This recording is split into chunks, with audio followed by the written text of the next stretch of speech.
వినాయక చవితి అంటే ఇంట్రెస్ట్ చూపించడం కదరా, టైంకి కూడా రావాలి. వచ్చేస్తున్నాడు రా. పండగ జరుగుతుందంటే మా భాస్కర్ అన్న వాళ్ళే. రామ్ గాడి వల్లే జరుగుతుందిరా.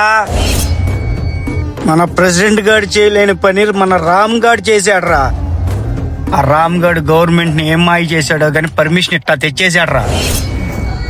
చూసారా ప్రెసిడెంట్ గారు, పోయిన సంవత్సరం మీరు చేసిన తప్పు వల్ల ఈ సంవత్సరం రామ్ గడి హీరో అయిపోయాడు. ఇప్పటికి పోయిందేం లేదు, నీ కొడుకుని ప్రెసిడెంట్ గా దించు. అందులో తప్పే ఉంది భాస్కర్, మా నాన్న చేసిన పని వల్లే కదా. అయినా అందరం కలిసి రామ్నే ప్రెసిడెంట్ చేద్దాం అనుకున్నాం. ఏమంటావు నాన్న?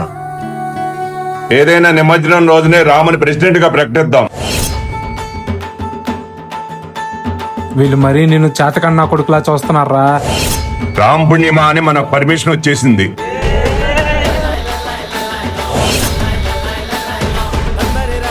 అప్పుడే సంబరాలు ఆపండి.